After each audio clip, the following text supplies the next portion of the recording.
महापरमहंसाय स्वादित चरण कमल चिन्ह मकरंदाय भक्तजन मानस निवासाय श्री रामचंद्राय नमः।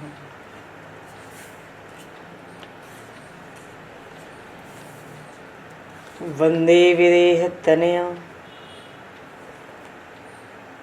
पदपुंडरीकं केशौरसौरभसमाहत योगिचेतं हन्तुं प्रतापमनिशं मुनिहंससेव्यं सन्मानशालिपरिपीत परागपुञ्जम्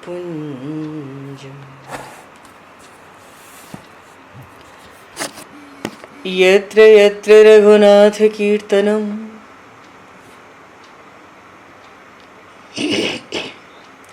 तत्र तत्र कृतमस्तकाञ्जलिं बाष्पवारि परिपूर्णलोचनं मारुतं नमत राक्षसान्तकं कुन्द इंदुसमदेह उमारमण करुणायन जाहि दीन परनेह करहु कृपा मर्दन मयन।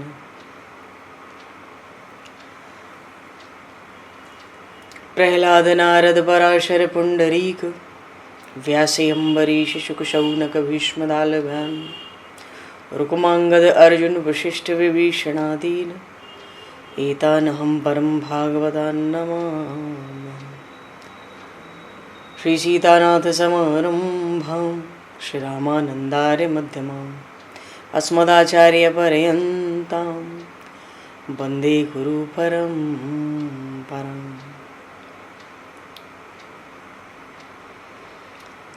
वर्णानामर्थ संज्ञानां रसानां छन्दसामपि मंगलानां च कर्तारो वन्दे वाणी विनायकौ।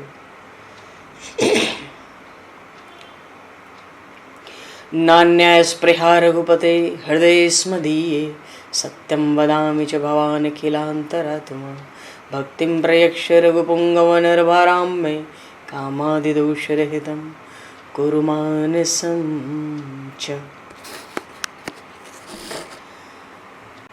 भक्त भक्ति भगवंत गुरु चतुर्नाम वपु एक तिनके पद वंदन के नाशहि विघ्न अनेक। बंधु तुलसी के चरण जिनकी न्यो जग काज कल समुद्र घोरत लगो प्रगट्यो सप्त जहान। श्री गुरु चरण सरोज रज निज मन मुकुर सुधार वर्णो रघुवर विमल यश जोदायक फलचार। हरिशरण श्री राम जय राम जय जय राम श्री राम जय राम जय जय राम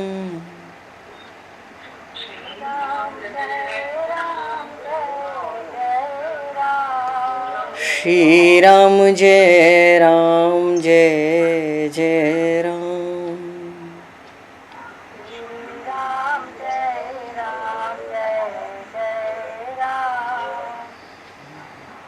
जय सिया राम जय जय हनुमान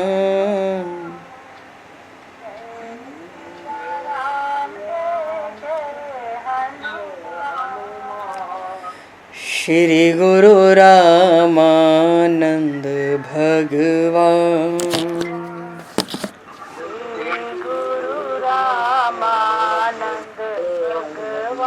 श्री गुरु रामानंद भगवान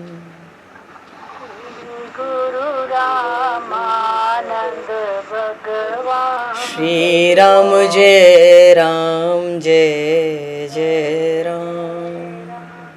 श्री राम जय जय राम। जय सिया राम जय जय सिया राम। जय सिया राम जय सिया राम। जय सिया राम जय जय सिया राम। जय सिया राम जय सिया राम। बोली सियावर रामचंद्र भगवान की जय।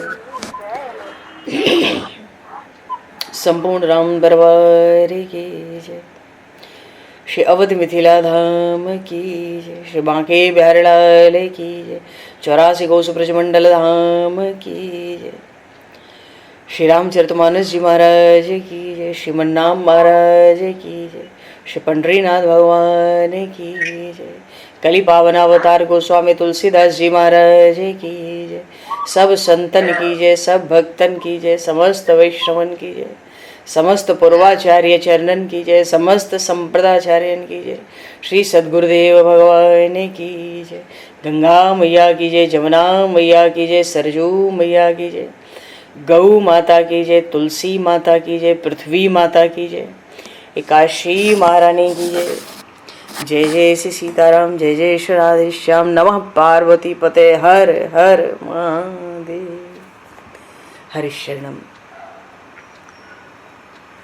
अनंत कोटि ब्रह्मांड नायक सर्वेश्वर पूर्ण परात्पर ब्रह्म असंख्य कल्याण गुणगणलय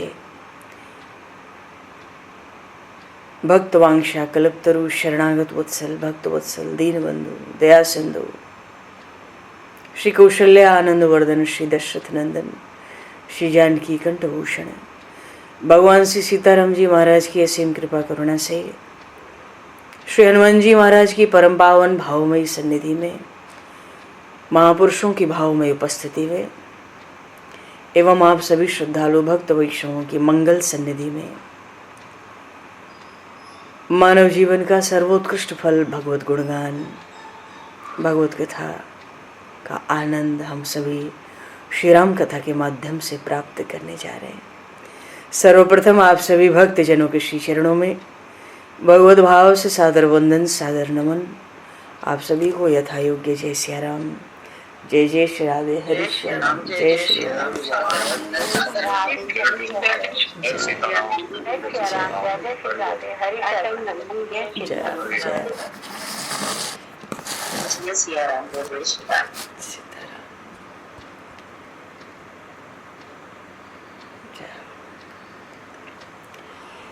श्री रामचंद्र चरणों मनसा स्मरामि।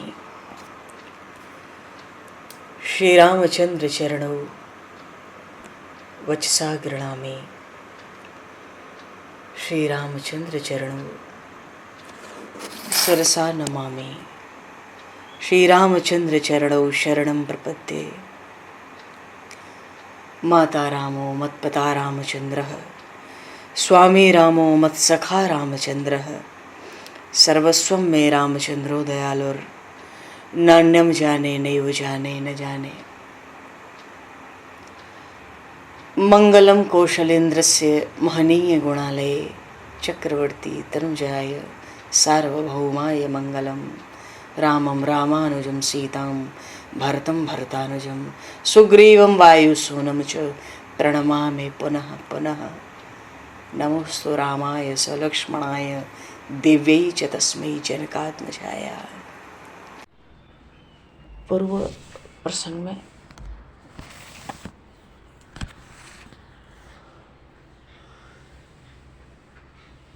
अहिरावण का वध हुआ। हनुमान जी महाराज ने अहिरावण का वध करके उद्धार ही किया। मानो धीरे धीरे राक्षस कुल का अंत, राक्षस कुल अपने अंत के निकट होता जा रहा है। हनुमान जी महाराज श्री भगवान श्री राम लक्ष्मण को लंका की रणभूमि में लाए। अच्छा, अनेक बार मन में कोई कोई निमित्त पड़ता ही रहता है, मन कोई निमित्त पकड़ता है। जब भगवान श्री राम ने अहिरावण की पाताल नगरी से उस युद्ध भूमि में जब आए तो आते ही कहा कि देखो लक्ष्मण, मेघनाथ मरने से पूर्व यज्ञ करके शमशान कालिका को संतुष्ट करने का प्रयत्न कर रहा था, और अहिरावण को देखो, अहिरावण भी चामुंडा की अर्चना चेष्टा में लगा रहता था, लगाई हुआ था। पर दोनों की उपासना तो, दोनों की आराधना तो अधूरी ही रह गई, ये एक दूसरी बात है। किंतु उनकी उपासना तो, जो भी वो उपासना कर रहे थे, करना चाहते थे, जो अधूरी रह गई, वो उपासना तो शक्तिदात्री है, हमें शक्ति प्रदान करने वाली है। और ये तो हम लोग भी जानते हैं कि जो वो उपासना करते थे, वो उपासना शक्ति प्रदान करती है। मुझे लगता है इसलिए, चूंकि उस शक्ति की आराधना दोनों बार हमारे कारण अधूरी रह गई, हम भी अपने शत्रु के संहार के लिए हमको भी उन महाशक्ति की शरण लेनी चाहिए। इतना सुनते ही लक्ष्मण जी महाराज ने प्रभु श्री राम अपने अग्रज की ओर देखा। देखकर अब सेवक हैं, कुछ कह तो नहीं सकते, पर सोचते हैं कि अब उनके ये लीला बिहारी, लीला में अग्रज अब क्या करना चाहते हैं, अब ये शक्ति पूजन करेंगे क्या। पर किसी के लिए समझ लेना संभव नहीं होता प्रभु कब क्या करना चाहते हैं। किंतु लक्ष्मण जी महाराज की तो उन चामुंडा, शमशान चंडिका, कोई उग्रतारा है, कोई छिन्नमस्ता प्रभृति शक्ति के रूप में होती है, तो सब जो है राजस तामस रूप में ही तो है। पर लक्ष्मण जी की देवियों के ये जो सब स्वरूप है राजस तामस, इन रूपों से सहज विरक्त हैं, वो कुछ बोले ही नहीं, न जाने अब क्या लीला करनी है, अब ये शक्ति आराधना करना चाहते हैं। प्रभु ने देखा लक्ष्मण जी को उत्सुकता तो हुई नहीं रही है, उल्लास हो ही नहीं रहा है शक्ति पूजन में, तो प्रभु ने कहा देखो, महाशक्ति तो सर्वेश्वरी हैं, सबकी संचालिका हैं, सृष्टि के संचालन के लिए ही उन्होंने गुणों का आश्रय करके अनेक रूप धारण किए। अब उनके 9 दुर्गा रूप हों या 10 महाविद्या रूप हों, एक ही महाशक्ति के तो रूप है। प्रभु ने जब देखा कि लक्ष्मण जी तो बिल्कुल विरक्त दिख रहे हैं, उनकी विरक्ति मालूम पड़ी, तो समझाया कि जैसे प्रकृति में तमोगुण से रजोगुण आता है, रजोगुण से सत्वगुण बलवान है, वैसे ही शक्ति के राजस तामस जो रूप हैं, बड़े उग्र, बड़े प्रचंड प्रचंड रूप हैं, प्रभाव तो अत्यंत प्रबल है। और बात है कि शक्ति की आराधना होती थी, उपासना हमारे कारण वो कहीं भी तो पूरी नहीं हुई, न तो मेघनाथ की हुई, न अहिरावण की हुई। आखिर उनका भी भोगराग होना चाहिए, मुझे लगता है। हम उनके सात्विक स्वरूप की आराधना करेंगे, हमें शक्ति प्राप्त नहीं करनी, हमें तो उनकी उपासना, उनकी आराधना को पूर्ण करना है। हम सात्विक रूप से शांत रह के उन समर्थ सर्वशक्ति की उपासना करेंगे। दैत्य हो चाहे दानव हो और चाहे राक्षसी हो, एक समय में तो राजस प्रकृति हो या तामस प्रकृति हो, अपने अपने अनुसार सब उस काली कुल का आश्रय लेते ही हैं। मानो प्रभु ने स्पष्ट कर दिया, हम वैसा नहीं कर सकते, पर ठीक है, चलो उन उग्र रूपों को संतुष्ट करने के लिए भी जो कुछ अनिवार्य है वो हमें तो नहीं चाहिए, हम तो गौरी कुल का आज आश्रय लेंगे। हम गौरी, महागौरी की मानो आराधना करेंगे। बोलिए श्री गौरी माता की जय। कोई राजस तामस नहीं, अत्यंत सात्विक शांत स्वरूप उस देवी की आराधना करेंगे। लक्ष्मण जी में अब कुछ उत्साह आया कि हाँ ठीक है भाई, वो तो आद्य सर्वाराध्य है, प्रभु लगता है हम भी तो इस युद्ध में अत्यंत दुर्जय शत्रु जो रावण है उसका भी तो शमन दमन चाहते हैं, तो चलो ना हम भी उनकी सिंहवाहिनी दसभुजा महाशक्ति दुर्गा का स्तवन करें। ब्रह्म मुहूर्त हुआ, अभी अभी आए हैं, अभी हनुमान जी ने रावण को मारा है, पाताल लोक से लाए हैं ब्रह्म मुहूर्त से पूर्व, और इसी ब्रह्म मुहूर्त में, क्योंकि अभी सुबह होते ही तो युद्ध आरंभ हो जाएगा, इस ब्रह्म मुहूर्त में ही आरंभ होते ही प्रभु अपने लक्ष्मण जी के साथ स्नान करते हैं। तो रावण ने तो पहले ही शरीर पे इतना अंगराग चंदन और माला और हार और लाल वस्त्र सब नागपुरी में पधरा दिए थे, वो तो सब प्रभु ने उतारे, वो तो सब असुरों के उद्धार के लिए था। अब तो सब जितना रावण का वंश है, रावण हो या उसके जितने वंशधर हो, सबके उद्धार का कुछ तो निमित्त बनता। देखो प्रभु ने ये सब वहाँ स्वीकार कर लिया और शरीर पे देवी पूजन के सब चिन्ह प्रकट हुए, इसलिए प्रभु को बड़ी भारी इच्छा है आज मैं भी देवी पूजन करूं। कहीं मेरे कारण देवी पूजन पूर्ण नहीं हो सका, इसको हमें पूरा करना है। हम महागौरी की उपासना करेंगे, हम उनकी आराधना करेंगे और उनसे कहेंगे शत्रु रावण को मारो, हमारी सहायता करो। लक्ष्मण जी को तो ये सब बातें देखो पचती नहीं है, कहाँ तो पूर्ण परात्पर ब्रह्म, असंख्य कल्याण गुणगण निलय, राम काम सत कोट शुभगतन, दुर्गा कोटि अमित अरिमर्दन। लक्ष्मण जी कहते हैं कहाँ तो ये शत्रुओं का संहार करने में क्या करोड़ों दुर्गाएं भी इनके आगे टिक सकती हैं। दुर्गा कोटि अमित अरिमर्दन, शत्रुओं के संहार में तो करोड़ों दुर्गा से बढ़कर हैं, पर ये आज महागौरी की उपासना करेंगे। इनको लगता है मेरे कारण कहीं भी देवी की उपासना पूर्ण नहीं हो पा रही है, हम भी देवी को प्रसन्न करें। देखो रावण न तो प्रभु का भक्त था, न उनका द्वेषी था, न प्रेम से प्रभु का चिंतन करता था, न शत्रुता से चिंतन करता था, बलि भी देने जा रहा था। क्यों? केवल अपने पिता रावण को संतुष्ट करने के लिए। तो ऐसा जो तटस्थ होता है उसका उद्धार संभव नहीं होता है। अरे जब तक प्रभु का कोई प्रेम से या बैर से द्वेष से चिंतन स्मरण न करे तो उद्धार कैसे होगा? प्रभु कैसे मारेंगे मरवाएंगे? वो तो बिल्कुल तटस्थ था, न भक्त है, न द्वेषी है, न प्रेमी है, न शत्रु है, बलि दे रहा था। तो पिता प्रसन्न हो इसलिए बलि दे रहा था। तो ऐसे तटस्थ का जिसमें कोई भाव ही नहीं था प्रभु को लेके, उसका भी उद्धार हो। प्रभु ने उसकी सेवा स्वीकार की, उसने अंगराग लगाए, चंदन लगाए, पुष्पों के हार धारण कराए, लाल लाल देवी को प्रसन्न करने के लिए वस्त्र धारण कराए, सब प्रभु ने स्वीकार कर लिया। वो जो जो कहता गया प्रभु श्री राम करते चले गए।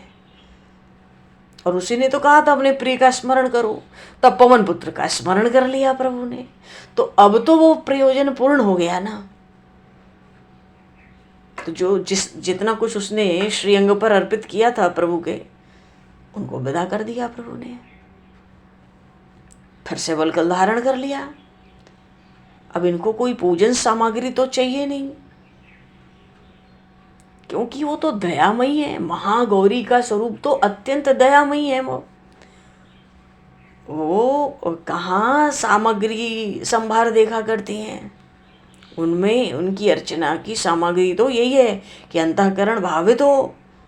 तो जितना उत्तम अंतःकरण हो भावना से ओतप्रोत, फिर बाहर की जो सामग्री है पूजन की, उसको विशेष एकत्र करने की कोई आवश्यकता रही नहीं जाती। मानो प्रभु श्री राम ने आज उन 10 भुजा वाली महागौरी की आराधना की। अच्छा, कल्प कल्प के वेद से ऐसी भी कहीं कथा आई रामायण में। ब्रह्मा जी की प्रार्थना से महाशक्ति दुर्गा ने, माँ दुर्गा ने, महाशक्ति लंका की युद्ध भूमि में आकर, इस उपासना के बाद युद्ध भूमि में आकर 10 दिन तक अदृश्य रहकर युद्ध नहीं किया, युद्ध का संचालन किया। बोले श्री दुर्गा मैया की, जगत जननी मैया की। ये तो अलग अलग इतने कल्प हैं, इतने कल्पों के भेद से अन्य प्रकार की कथाएं हैं। अभी सूर्योदय हुआ नहीं है। जैसे ही प्रभु श्री राम ने स्तवन करना उन महाशक्ति महागौरी का आरंभ किया, 10 दिशाएं प्रकाश से खिल उठी। जहां प्रभु थे आकाश में, प्रभु के दक्षिण दिशा की ओर वो सिंह वाहिनी, सारे अस्त्र शस्त्र धारण किए, सब आभूषणों से विभूषित, वस्त्र उनके लाल लाल हैं, 3 नेत्र हैं, चंद्र की किरीट प्रकट हुआ मस्तक पर, और उनका मुखारविंद तो ऐसा लगता था सैकड़ों हजारों सूर्य अपने महातेज से प्रकट हो रहे हैं। वानरों ने ही नहीं, लक्ष्मण जी ने भी उस प्रकाश को नेत्र देखकर आज नेत्र दोनों हाथ से बंद कर लिए। इतना महातेज था, असंभव था उनकी ओर देख पाना। उनके केस भी स्वर्ण वर्ण के थे, पर उनके दांत बड़े विकराल थे, पर उनका जो सिंह था शांत था। स्थिर नेत्रों से प्रभु की ओर देख रही थी। रूप कितना भी भयानक दिख रहा हो, पर वो अभय देने वाली थी। हाथ ऐसे उठ रखे थे मानो कुछ वरदान देना चाहती है। मुखारविंद अत्यंत माता का प्रसन्न है। प्रभु ने जब दर्शन किया, उस महातेजा की ओर प्रभु की ही दृष्टि उठी। प्रभु ने तो हाथ जोड़ा जी, पृथ्वी पर मस्तक रख के उन महागौरी महादुर्गा को प्रणाम किया। अब कोई सामग्री तो थी नहीं युद्ध की भूमि में, तो खड़े होकर उन माता रानी के लाल लाल कोमल कोमल चरणों में, चरण कमलों में मन से मानसिक रूप से अपने पुष्पों की अंजलि अर्पित करते हैं। पर प्रभु की जो परावाणी है उसको कृतार्थ होने का क्या अवसर हो। प्रभु श्री राम स्तवन करने लगे, स्तुति करने लगे, और जब स्तुति आरंभ की प्रभु ने, ऐसा लगा कि संपूर्ण ब्रह्मांडों का जो कण कण है आज प्रभु श्री राम के स्तवन के स्वर से गूंजित हो रहा है। देवता, ऋषि, गंधर्व आदि प्रत्यक्ष दिखने लगे, और आकाश में उन महाशक्ति महागौरी के चारों ओर मानो प्रभु के पीछे पीछे सब उन महादेवी की स्तुति करने लगे। माता ने भी अपना दाहिना हाथ उठाया, अभय दान दिया, अभयम मस्तु, समर विजयी भव। पर वो जो वाणी थी ना, इतनी मधुर थी कि उसकी कल्पना नहीं थी। ऐसा स्नेह था उस वाणी में प्रभु के लिए। वो प्रेम वाणी का विषय नहीं हुआ। जैसे ही माता ने आशीर्वाद दिया, सब दिशाएं मानो झूम उठी। बात यह, सबको तो रावण मारना है, प्रभु को काहे बात का रावण मारना है। आज तो सब देवी देवताओं के कष्ट दूर होंगे, अब रावण का वध होना है। इसलिए ब्रह्मांड की हर दिशा झूम उठी, कण कण आनंदित हो गया।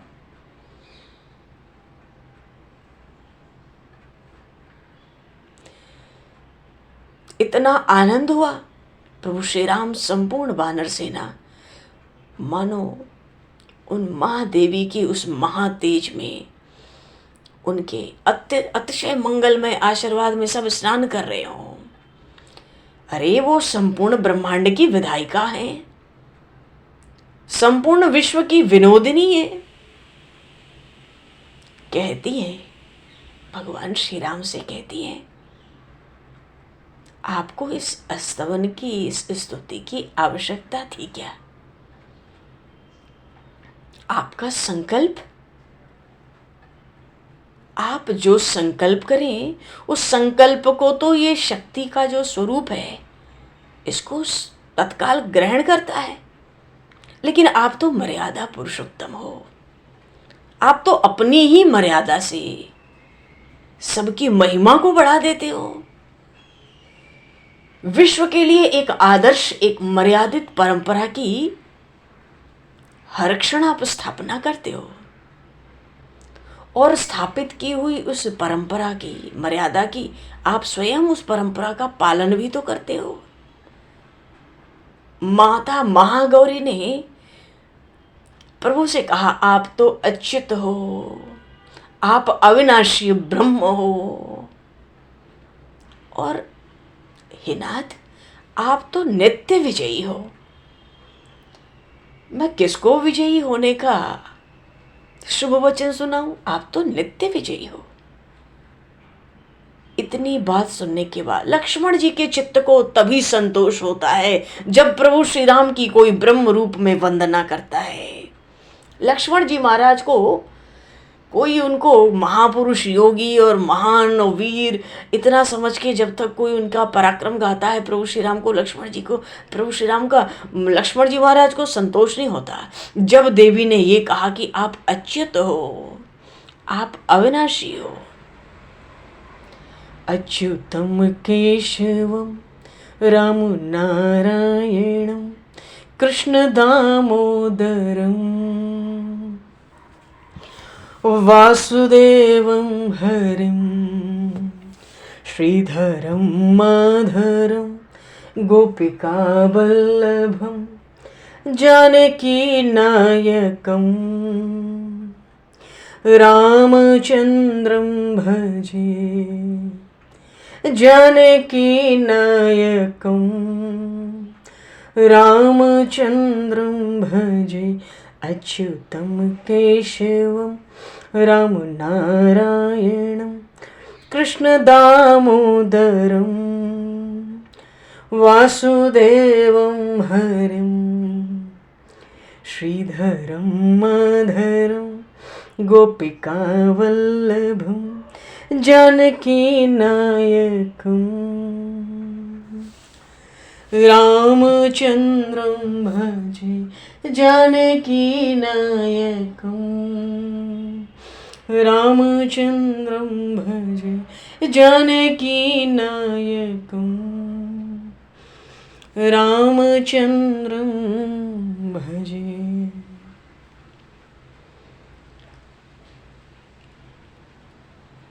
अब लक्ष्मण जी महाराज संतुष्ट हुए, प्रसन्न हुए, देवी पर मुस्कुराए। हाँ ठीक है, प्रभु स्तवन करते हैं तो वो नेत्र बंद करके रखते, न जाने ये क्या क्या लीला करेंगे।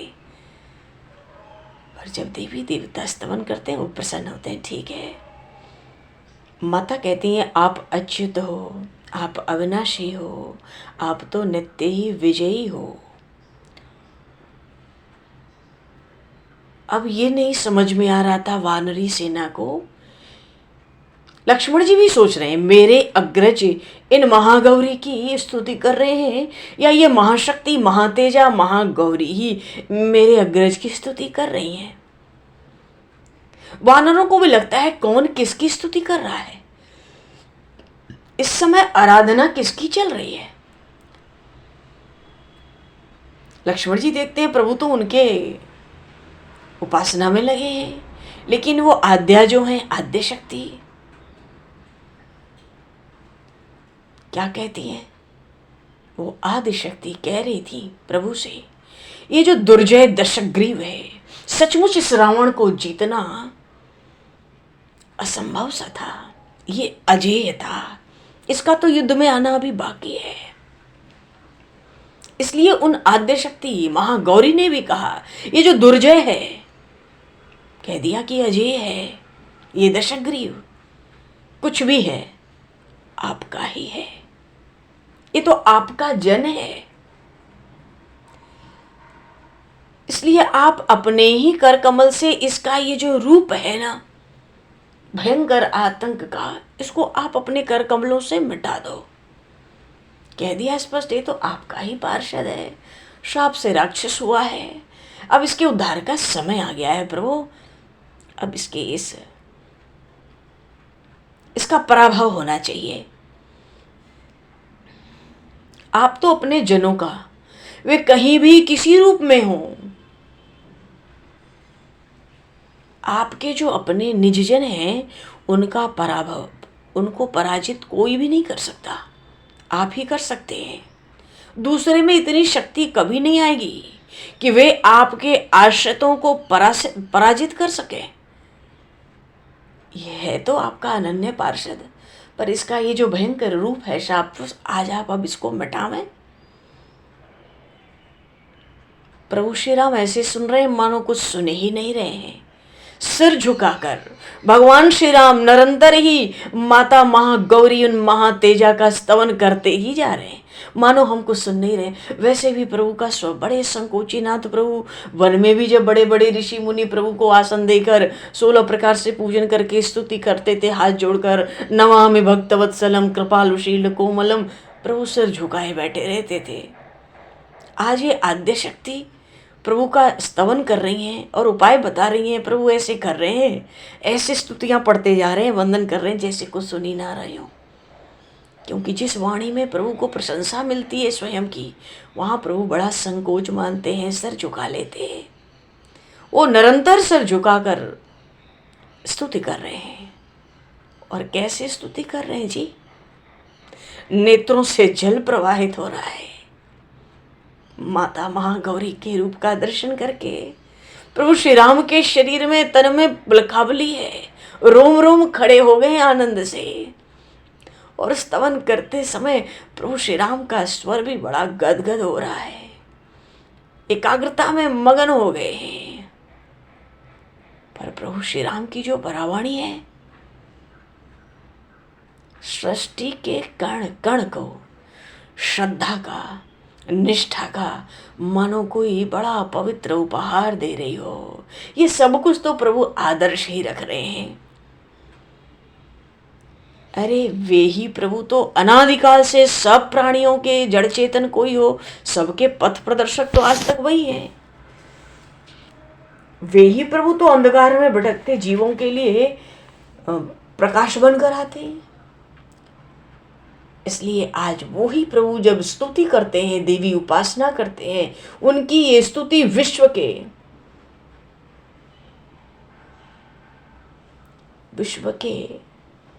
विश्व में जो जीव मात्र है, प्रभु चाहते हैं इस स्तवन को जीव मात्र अपने श्रवण में ग्रहण करें। स्तवन की, वंदन की परंपरा आरंभ कर रहे हैं प्रभु। अब तो लक्ष्मण जी भी साथ हैं, सब वानर भालू भी सामने आ गए और सब मिलकर उन महाशक्ति महागौरी का स्तवन कर रहे थे। महाशक्ति ने फिर कहा, देखा कि सुनते तो हैं पर अनसुना करते हैं, अपनी स्तुति को पूरी करते हैं पहले। उन महाशक्ति ने कहा, वो कह रही थी मानो वो तो कहने में लगी थी और प्रभु स्तवन करने में लगे थे। वो कहती हैं ये दशग्रीव रावण तो तृण के समान भस्म हो सकता है और किसी भी बानर के द्वारा भस्म हो सकता है। यदि आप दृष्टि उठाकर ऐसा संकल्प कर दो। आपने संकल्प कर दिया, हनुमान एक छलांग में लंका पहुंच गए। आपने संकल्प कर दिया, एक छलांग में द्रोणाचल पर्वत उठा लाए। आप किसी भी बानर भालू के देख के संकल्प कर दो तो ये दशग्रीव रावण तो घास फूस की तरह भी भस्म हो जाए। लेकिन प्रभु को तो युद्ध में विजय की परपाटे स्थापित करनी है ना। प्रभु का तो महाअभिनय है, महाशक्ति सब समझती हैं। बोले उनको लगता है ये महाअभिनय भी बढ़िया है, जितने अभिमानी हैं सबका उद्धार होगा, आप करो। आप तो प्रभु सर्वसमर्थ हो, क्या मुझसे अपने इस युद्ध का समर्थन कराना चाहते हो? मेरी तो यही अभिमानी है, आप समर में विजयी हो। इतना कह के वो जो आद्या थी, आद्य शक्ति अदृश्य हो गई। अदृश्य हो गया उनका वाहन भी, अदृश्य हो गए उनका स्तवन करते जो ऋषि मुनि गंधर्व सब आए थे दिशाओं में चारों ओर, वो भी अदृश्य हो गए। पर हाँ, एक चीज अदृश्य नहीं हुई तत्काल। क्या? सब दिशाओं में जो उनका व्याप्त असहनीय तेज था वो अभी अदृश्य नहीं हुआ, और उनके श्री अंग की जो असहनीय कांति थी, तेज, वो भी अदृश्य नहीं हुआ। वो प्रकाश तो बहुत धीरे धीरे धीरे धीरे अदृश्य हुआ। बोलिए महामाता महागौरी की जय, श्री राघवेंद्र सरकार की जय। सबने भरपूर, अब जब पूरा प्रकाश चला गया महातेज, सबने बढ़िया से बानर भालुओं ने दृष्टि खोली। सबको ये मालूम पड़ा कि जो दिव्य असहनीय तेज उन भगवती आद्या के श्री विग्रह में था, वो ही तेज श्री राम के शरीर में सार सार इकट्ठा होकर पुंजीभूत होकर प्रवेश कर गया। और आज उस शक्ति के महातेज के प्रवेश करने के बाद तो आज इन ये जो इंदिवर सुंदर है, श्याम सुंदर नील मेघ वर्ण श्री राम, उस महातेजा के महातेज के प्रवेश करने के बाद तो आज उनकी ओर देखना बानर भालुओं को भी कठिन हो रहा था।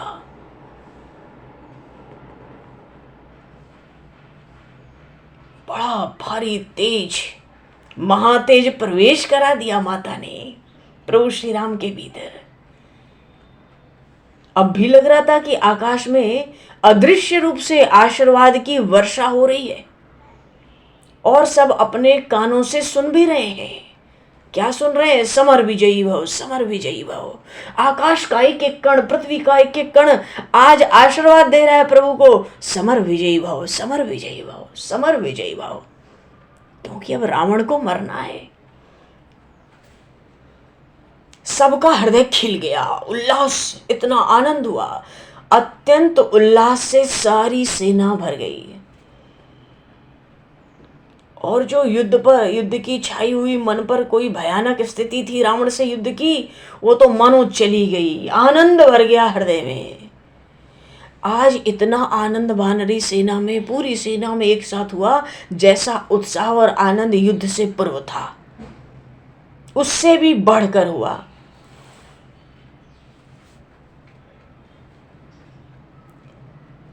और पृथ्वी तो, रणभूमि तो कहने योग्य नहीं है, क्या दृश्य है उसका। रात में जो रावण के सेवक होते थे, राक्षसों के जो शव होते थे, शरीर से कटे अंग समेटकर सब समुद्र में फेंक देते थे, हमेशा की तरह।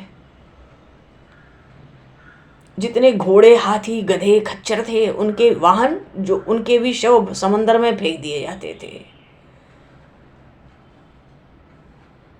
पृथ्वी भरी पड़ी है आभूषण, कच्छ, कवच, ढाल, तरह तरह के अस्त्र शस्त्र।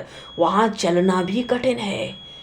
कुंभकर्ण और मेघनाथ के युद्ध के बाद युद्ध भूमि क्या, शमशान भूमि बनी थी, वहां चलना भी बहुत कठिन हो गया था। दौड़ने की वहां बात कौन करे। और सामने वही लंका का कठिन दुर्ग, स्वर्णपुरी लंका। तो दशग्रीव रावण ने अपने कुछ निपुणों को, सेवकों को लगा रखा था। रात में ही रोज ये काम होता था। देखो, सबसे बड़ी बात है, अभी भी त्रिभुवन विजयी दशग्रीव तो जीवित है ना। अभी भी उस रावण के पास इस लंका के चुने हुए शूर वीरों की अपार शक्तिशाली राक्षस सेना है। सब था, पर आज वानरों के हृदय से आतंक विदा हो गया जी। रावण का आतंक चला गया। आज वानर भालुओं को वो लंका और लंकापति तृण के समान तुक्ष मालूम पड़ रहे हैं। वानर भालुओं का जय घोष गूंजने लगा। अमित विक्रम श्री राम की जय, परम पराक्रमी श्री लक्ष्मण की जय। जय घोष सूर्योदय के साथ ही गूंजने लगा। उधर अशोक वाटिका में श्री विदेह राजनंदिनी अत्यंत अतिशय व्याकुल है। शर्मा जी, विभीषण की जो धर्मपत्नी है, वो अशोक वाटिका में श्री विदेह राज तनया के सम्मुख उपस्थित है। श्री जानकी माता कहती है शर्मा जी से, अत्यंत दुखित हैं, कह रही हैं मेरा अभाग्य का क्या कभी भी मेरा पीछा नहीं छोड़ेगा। आज शर्मा को सखी कहती हैं, अरे सखी, मैं जहाँ जाती हूँ ये जो दुर्दैव है ना, वहीं पे विपत्ति और विनाश बुला लेता है।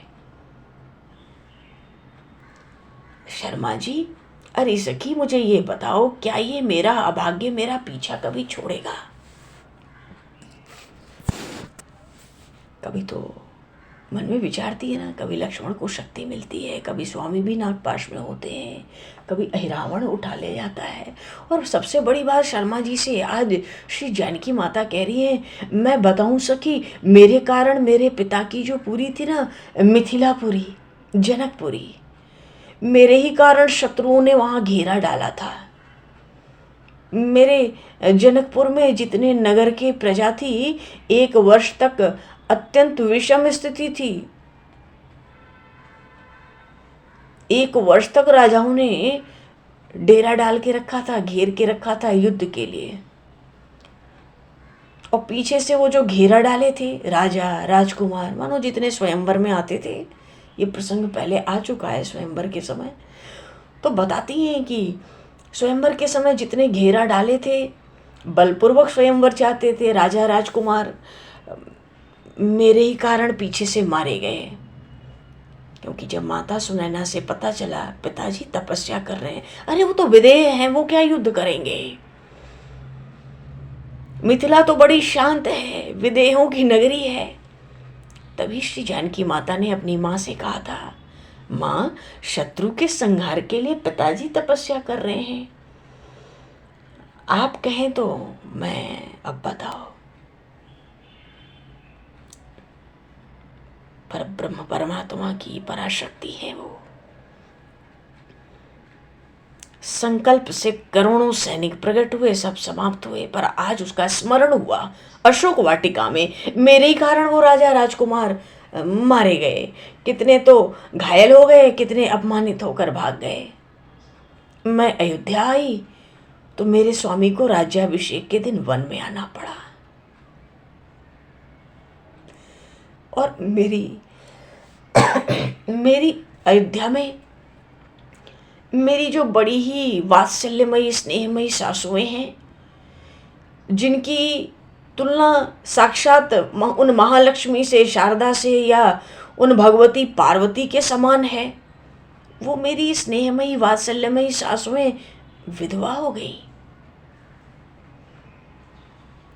संपूर्ण अयोध्या की जो प्रजा है वो भी मेरे स्वामी के वियोग में दावानल से दग्ध हो रहे हैं, दिन रात विरह की अग्नि में जल रहे हैं। और उन संकोचशील जो मेरे स्वामी हैं, उनकी दूसरी मूर्ति तू नहीं जानती, जो मेरे बड़े देवर है ना, उनका नाम भरत है। बोलिए श्री भरत जी महाराज की जय। माता कहती है शर्मा जी से, अरे सखी, मेरे जो बड़े देवर है ना, वे मेरे स्वामी की ही दूसरी मूर्ति हैं। उनका व्रत, उनका तप, उसकी भी बात मैंने सुनी। उनके सुख के दिन थे। श्री जानकी माता का हृदय व्याकुल हो गया अयोध्या की याद आते ही, कि मेरे स्वामी के विरह के ताप से अयोध्या की क्या स्थिति है। आज कहती है सखी, उन मेरे बड़े देवर के सुख के दिन थे, और तभी उनको मुनियों के मन के लिए अगम्य तप में लगना पड़ा है। गोस्वामी जी ने अयोध्या कांड के विश्राम स्थल पर कहा, मुनि मन अगम जम नियम शम दम, विषम व्रत आचरत का कली काल, तुलसी से सठने हठ राम, सनमुख करत को सिय राम, प्रेम पीयूष पूरन, होत जन मन भरत को, दुखदाह दारिद दंभ दूषण, सुझस मिस अपहरत को, मुनि मन अगम जमनीयम शमदम विषम ब्रदाचरत को सिया राम सिया राम सिया राम सिया राम सिया राम प्रेम पीयूष पूरन होत जनमन भरत को होत जनमन भरत को होत जनमन भरत। आज श्री विदेह राज तनया को अयोध्या का स्मरण हुआ और जब भरत लालजू का स्मरण हुआ वो अत्यंत व्याकुल हो गई। उनके सुख के दिन थे। अभी से मुनियों के मन के लिए भी अगम दुर्गम असंभव तप में उनको लगना पड़ गया। जो तप 14 वर्ष भरत जी महाराज ने किया वो तो बड़े बड़े ऋषि मुनि योगी सिद्धों के लिए भी बड़ा असंभव सा था। महर्षि वशिष्ठ अयोध्या के कुलगुरु भरत जी के इस धर्म की व्यवहार की बड़ी प्रशंसा करते थे। आज इतनी व्याकुल हो गई हैं श्री जानकी माता, वो तो कहती हैं अरे मेरा मेरा मेरा नाश क्यों नहीं हो जाता। अरे अपने स्वामी के जिन चरण कमलों को मैं अत्यंत संकोच से जिन चरणों को मैं सहलाती थी, इतने कोमल है तो दबाने का भाव ही नहीं है कि दबाया जा सके। मानो ललित चरणों को मैं